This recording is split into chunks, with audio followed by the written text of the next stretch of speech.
Still buzzing over Tuesday's win over the Memphis Grizzlies.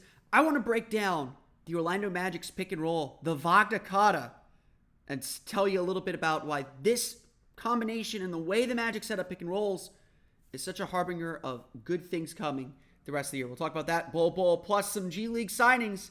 It's time for another edition of Locked On Magic. You are Locked On Magic, your daily Orlando Magic podcast.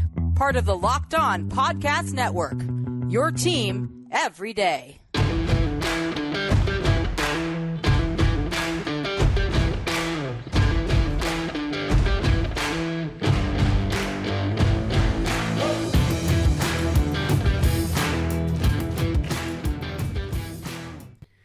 And you are indeed Locked On Magic. Today is October 13th, 2022. My name is Philip Rossman. I'm the expert and site editor over at OrlandoMagicDaily.com. Of course, follow me on Twitter at PhilipRR_OMD. On today's episode of Locked On Magic, we're going to chat a little bit about the pick and roll combination we are calling the Wagna Carta. That is a nickname come up by our friends on the internet. I solicited those nicknames. I loved it. We're keeping it.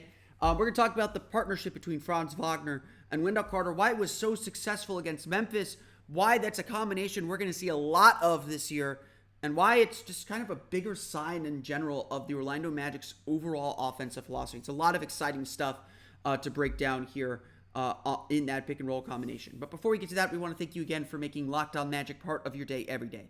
No matter when you listen to us, whether it's first thing in the morning, whether it's right when we upload, we truly appreciate you making Locked On Magic part of your day every day. Remember, there's a great Locked On podcast covering every single team in the NBA. Just search for Locked On and the team you're looking for. The Locked On Podcast Network, it's your team every day. Today's episode is also brought to you by PrizePicks. First-time users can receive a 100% instant deposit match up to $100 with promo code Locked On. That's prizepicks.com, promo code Locked On. From the very first play of Tuesday's game, we saw a very, very special connection. Something that I think got everyone really excited. The first play of the game for the Orlando Magic was a dribble handoff to Franz Wagner and a double drag screen with Terrence Ross and Wendell-Carter. A double drag screen is essentially player starts on the wing, team sets up two screeners, and you go across those two screens. And it's supposed to kind of create a little bit of space, create a little bit of confusion, kind of test what the defense is doing defensively. It's a very fundamental play in the NBA. You'll see almost every team do it. I think Atlanta runs a lot of double drags as well. It's just a very common action. And what the Magic did out of this is Franz Wagner went across that double drag screen. Wendell-Carter slipped his screen as Steven Adams tried to step up to cut off Wagner's penetration. They're a nail-help team. And Wagner turned downhill, engaged two defenders, his own and Adams, Carter's defender, and threw a one-handed alley-oop to Carter for the GM. This is not a traditional pick and roll. Don't get me wrong. This is not what you typically think of and what you typically see when you have a pick and roll. But the connection between Wagner and Carter was on display throughout the rest of the game. And most especially at the end of the game. At the very, very end of the game. The Magic turned to Franz Wagner and Wendell-Carter to score their points. To dominate the end of that game. I know I mentioned these stats I mentioned these stats after yesterday's game, but they're worth repeating. In the final 2.5 minutes, 2:37 of the game, Carter and Wagner combined, scoring and assisting on 8 of the team's final 14 points and 3 of the team's final 4 field goals. With the game on the line, with the Magic needing to get a basket, Franz Wagner and Wendell-Carter are where the Magic turned. That's where the team went to, connected with, and relied on to win a basketball game. Again, just preseason, but still to win a basketball game. And this to me speaks to the trust and the basketball IQ that Franz and Wendell have. And the way and the chemistry they have together. To be sure, this is going to be a key and main weapon for the Orlando Magic throughout the course of the season. Watch it in Friday's game if they both play. I'm a little. We'll find out. We'll find out at practice today whether they're going to play or not. But watch them together during practice or during the game on Friday. Notice how much that they're going to work together, because again, this is not necessarily about one individual play or one individual stretch in a preseason game. This is about an overarching philosophy and the way the Magic are going to play when the games count. Franz Wagner just simply picked apart Memphis's defense. In one pick and roll play late in the game, they blitzed Franz. Wendell slipped out to open space on the wing. Wagner found him easily, and Carter made a huge jumper just to help seal that game. Same kind of deal as well later on, a little bit earlier than that actually. Wagner runs a pick and roll. The big man steps up a little bit too quickly. There's open space in the paint, and Wagner slings a pass quickly to Carter for an easy dunk. The Grizzlies tried to blitz. It's something they don't usually try to do. Xavier Tillman's not the most mobile guy, but Wagner read those plays perfectly. Carter read the space that he was supposed to roll to perfectly, and the Magic got easy baskets. This is the kind of reading and reacting the Magic want out of this offense. Their design is to create space. And I think, go on OrlandoMagicDaily.com. I break down a couple of these tapes, a couple of these clips. The Magic can create space without shooting. They have to do it schematically, but the end of this game, they did that perfectly. The Grizzlies defense wasn't sure where to go. There was enough shooting to keep guys honest, to keep the weak side defender from going all the way and committing all the way. And Wendell-Carter and Franz Wagner just acted so quickly and fluidly that it didn't matter. The fact of the matter is, I think what we're going to see this year, at least until Markelle Fultz comes back for sure, is the ball is going to be in Franz Wagner's hands, and the Magic want Franz Wagner to be a playmaker. I think he averaged only like 3.8, 3.5 assists per game last year, somewhere between 3 and 4 assists per game, which is a pretty good number. But the combination between Wagner and Carter was actually pretty underused. Last year, Wagner made only 5.5 passes per game to Carter for 0.7 assists per game, 53 total assists for the season. Carter shot 48.1% from the floor off those passes. Still the second most passes Wagner made to any individual player, but it didn't really feel like or seem like it was in an aggressive form. According to NBA.com's tracking stats, Wagner scored 0.85 points per possession on 3.9 pick and roll possessions per game. That was the fourth most on the team behind the team's 3-point guards. So very clearly, Wagner was running a fair diet of pick and rolls, but he wasn't effective in them. Wasn't efficient in them. The Magic overall, not a heavy pick and roll team, but they didn't leverage Wagner as a ball handler and Carter smarts as a roller and as a screener to their benefit. Carter scored 1.06 points per possession as the roll man in pick and rolls, according to NBA.com, by the way. What this all gets to is, honestly, take last year's offense for the most part, ball it up, throw it in the trash. The offense we're seeing this year, while there are similar principles and there's similar reads and similar kind of sets and actions to get them going, is very, very different. It's about that mindset. And so what we're seeing with Wagner especially, is the Magic putting the ball in his hands to be a point forward. They want everyone to be able to do what Franz Wagner is doing. It's hard to find players that smart, but Paolo Banchero is also a gifted passer. And as he gets more comfortable with pick and roll reads, he's going to be equally as adept working off the dribble the way that Franz is. Wendell-Carter is a really smart passer. The Magic are putting him in the high post and having him be a coordinator passing as much as he is as good a screener. When the Magic talk about versatility, this is what they talk about. It's not just defensive positional versatility, it's skill versatility. It's having a center who is not just one of the best screeners in the entire league, but also one of the best passing big men in the entire league. It's having 3 6'10" guys who can all run pick and rolls with each other and put pressure on defenses to switch or not to switch, who can be just as good as a screener as they are a ball handler. The Magic want their guards to be able to screen. That's the truth of it. the Magic want their guards to be able to set screens and run, maybe not run pick and rolls, but to spring each other free. What we saw with Franz Wagner and Wendell-Carter under a traditional offense, in the past might have been looked at as like, okay, this is a good pick and roll combination. We can run this over and over and over and over again. And believe me, the Magic will. But it's also emblematic of the larger shift offensively that we're going to see. The larger shift offensively that this team is going to be about ball movement, be about basketball smarts, and trust the players to make the right reads. That's going to lead to plenty of hiccups. Don't get me wrong. It's going to be a continued struggle. It's going to be a continued fight. It's going to be a continued development.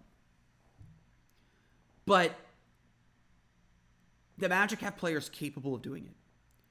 And Tuesday showed us how bright this future can be. We'll be watching a lot of Franz and Wendell all season long. We're going to talk a little bit about the man of the night Tuesday night. That wasn't Franz Wagner and Wendell-Carter, at least. We'll talk a little bit about Bol Bol and what we're seeing from him compared to all the buzz that he was getting. We'll talk about him, plus some G League signings coming up at the end of the show. But first, a quick word from our pals at PrizePicks. PrizePicks is such a fun game. You know, you look at the games on the schedule. You know, maybe not tonight because it's NBA preseason. Don't bet on NBA preseason, guys. Don't put any money on the line with NBA preseason. But we got an NFL game tonight. We've got college football on Saturday. We got NBA games coming next week. You want a game that matches you up against the computer. You want a game that tests your ability to predict what's going to happen. Well, PrizePicks is the perfect game. So you think that on opening night, Paolo Banchero is going to score 18.5 points, or more than 18.5 points. Or you think that Tom Brady on Saturday against the Steelers is going to throw for more than 312 yards.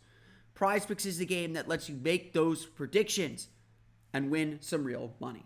So how does it work? You pick 2 to 5 players, and if they go on to score more or less than their PrizePicks projection, you can win up to 10 times your money on any entry. There's no competing against other people, so there's no dealing with those sharks, those guys who put a bunch of entries in, flood the market, make sure that they win the big prizes. None of that. It's just you versus the projections that are available. PrizePicks offers projections on any sport that you watch, including NBA, NFL, MLB, NHL, PGA, college football, men's college basketball, women's college basketball, soccer, WNBA, NASCAR, tennis, and a whole lot more. Entries can be made in 60 seconds or less. It's really that easy. Safe and fast withdrawals currently operational in more than 30 states, including Florida and Canada. Download the PrizePicks app or go to prizepicks.com to sign up and play daily fantasy sports. First-time users can receive a 100% instant deposit match up to $100 with promo code LOCKEDON. So if you deposit $100, PrizePicks will give you $100. If you deposit $50, PrizePicks will give you $50. So don't forget to enter promo code LOCKEDON and sign up for an instant deposit match of up to $100.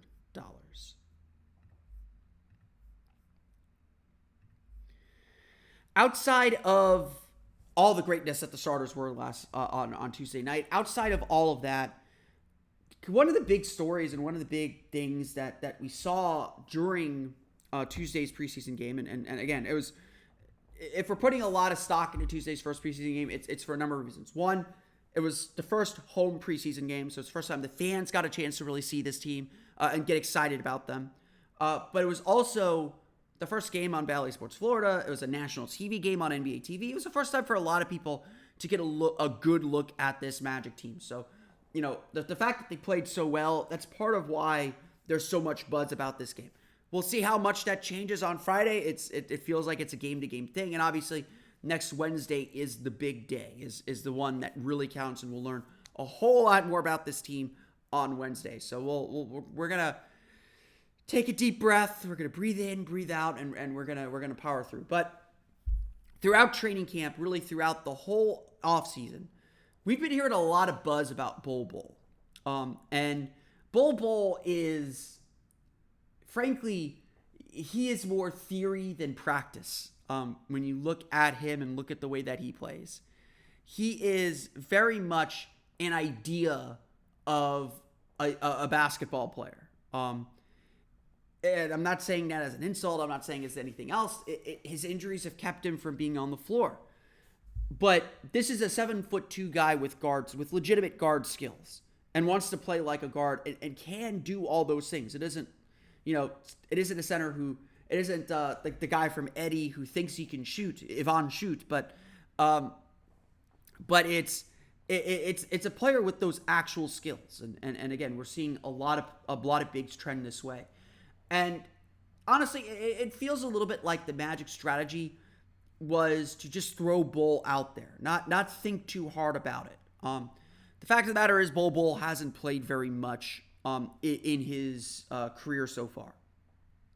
He had that nice run of exhibition games in the bubble with the Denver Nuggets, but when it came time to play games that mattered in the playoffs during that Western Conference Finals run for the Nuggets, they did not play Bol Bol.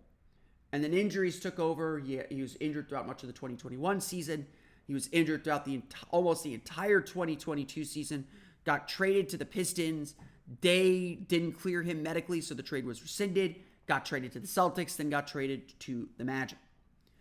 The Magic are a great situation for him because obviously there's less pressure here. There's less pressure to win. The Magic can experiment a little bit. Not that there isn't pressure to win. There is pressure to win, but it is a championship pressure. The Nuggets couldn't count on him, or they didn't want to trust. They couldn't trust him because every game for them matters. They're playing to a standard, not to a score. The Magic are a great situation because it allowed him to get healthy and it will allow him to experiment on the floor. And honestly, that's what we've seen in the preseason so far. Is a lot of potential energy turning into kinetic energy in some respects because Bol hasn't played in so long, and so he is just kind of bursting at the seams to just get out there and play. But he's trying to just figure everything out on the fly. And so there's been a lot of rough moments, to say the least. There's been a lot of rough moments where he's just a little too exuberant off the dribble and drives into trouble where he's not able to score. He's probably not moving the ball as effectively as everyone else. Defensively, maybe he's overextending himself, although he's been rebounding very, very well. But at the same time, you see the flashes of why he was considered one of the top high school prospects in his class and why everyone's still so enamored with him. Look, I'll be honest, like the way that I would describe it is watching Bol Bol play just seems to defy physics. He's nowhere near as smooth as Victor Wembanyama, but it's kind of like that, where a guy, you just don't see players that big with this kind of skill set. And for the most part, be able to execute them at a pretty high level. Again, Bol Bol's still got a long way to go. Don't know if he's going to be in the opening night rotation or anything like that. He's going to be an experiment. That is the best way to describe it. But it's still going to be an experiment worth having because the skills are all there. Throughout the third quarter, Bol really started to put things together on Tuesday. Hit a three, had an alley-oop pass, ran the floor really well, was able to take the ball up the floor a few times in transition, made the right pass to get out of trouble or to prevent himself from getting into trouble. He did a lot of really good things. And again, you see that potential and you're just mesmerized by the fact that there's a 7'2" guy that's bringing the ball up the floor, that's dribbling. And it's a guy that everyone on the team seems really behind. If there has been a message for Bol Bol throughout the course of this preseason, it's to shoot. It's to be aggressive. It's to get after it. The Magic, especially right now, don't want anyone holding anything back. They want to see everything they can see. And so that is part of the message for Bol right now. Is to just go out there and shoot and do things. They can rein it back in if it comes to the regular season, but right now, it's go out and do things. And he has been, honestly, pretty impressive for long stretches, pretty frustrating for long stretches. He looks like a player who hasn't played very much. But He looks healthy, which is always the first step.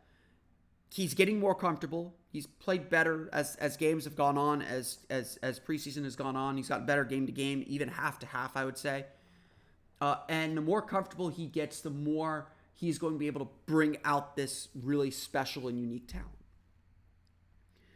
I don't think the Magic should give up on Bol Bol. I think there will be games where the Magic are going to rely on him, as there is every season. Everyone on the roster is going to have their moment. But it's going to be interesting watching how the Magic use him and everything else, because there is something there. It's just whether it's something to bring out further.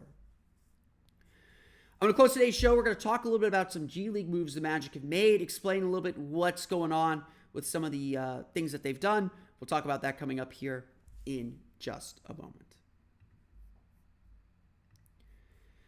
So the Orlando Magic made a little bit of a roster move yesterday. The Magic signed Shitu Simi. He played for Windy City last year. He's played in the Israeli League before. He's born in Canada. He's a center. But they waived Drake Jeffries, who really was only here for the first part of the week, and dressed for the game on Tuesday against Memphis. It's part of this kind of musical chairs that goes on throughout the course of the year. The original guys that the Magic assigned to Exhibit 10 contracts to be on the roster were cut. A couple more guys were signed. One of them's been cut. They signed another guy.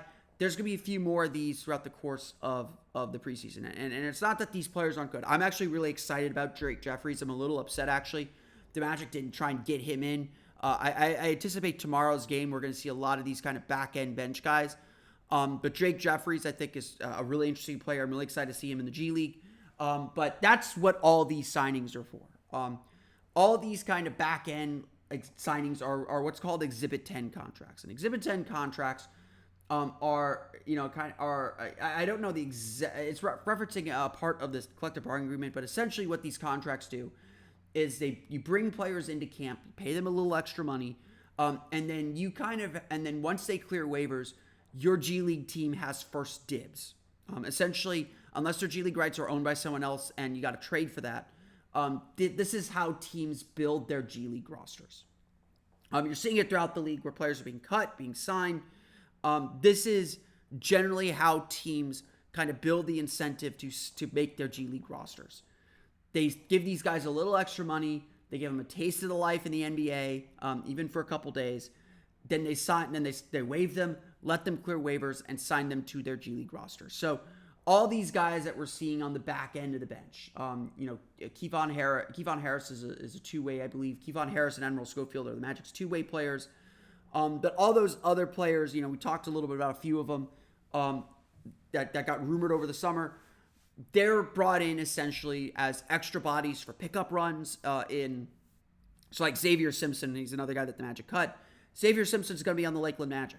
He played pickup basketball with the team all summer long, so he had access to the gym, and then signed an Exhibit 10 contract, so he gets a little bit extra money. Then he goes off and plays for the Lakeland Magic. So all these guys are playing for the Lakeland Magic this year. That's what this is about. This is about building up that G League roster. So, yes, you're kind of using a roster spot on your training camp roster, but you need bodies. I know some people sometimes criticize, I've seen some people criticize, and every time I report these signings, I say, hey, this is completely normal. This is how you build your G League roster. It's not that big of a deal. But I see some people saying, why are the Magic wasting a roster spot? Well, the Magic's roster is full. They're going to have to actually cut someone. So, we haven't seen a lot of Devin Kennedy. I'm a little worried about our guy Devin, but the Magic are over the limits roster-wise, contract-wise. They have their two-way signings set. So this is just about filling out the rest of kind of their orbit, their family tree. And obviously, Lakeland is an important part of what the Magic are trying to do. So all these signings, there might be a few more before the end of training camp. Everyone has to have their rosters down to their season roster by Monday. So Monday is going to be decision day for the Orlando Magic. We're going to see who they do cut from this roster. But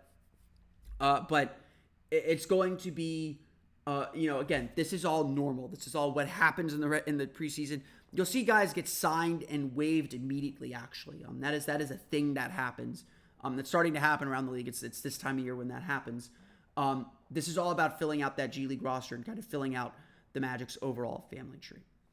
But that's going to do it for me today. I want to thank you all again for listening to today's episode of Locked On Magic. You, of course, find me on Twitter at PhilipRR_OMD. Subscribe to the podcast at Apple Podcasts, Stitcher, TuneIn, Himalaya, Google Play, Spotify, Odyssey, and all the fun places to download podcasts to your podcast-enabled listening device. For the latest on the Orlando Magic, be sure to check out OrlandoMagicDaily.com. You can follow us there on Twitter at OMagicDaily. We're finishing up our Player Outlook series on Orlando Magic Daily very, very soon. Most of the major players have been written about, kind of set the storylines for the upcoming season, so check that out on OrlandoMagicDaily.com. Now that you're done listening to us, go check out the Ultimate Pro Basketball Preview 2022.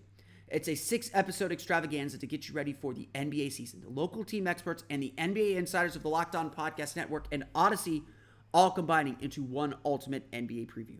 Search for Ultimate Pro NBA Preview 2022 on your Odyssey app, YouTube, or wherever you get your podcast. I don't know when my episode's coming up, but it is coming up soon, so check it out today. But that's going to do it for me today. I want to thank you all again for listening to today's episode of Locked On Magic. For Orlando Magic Daily and Locked On Magic, this has been Philip Rosenreich. We'll see you all again next time for another episode of Locked On Magic.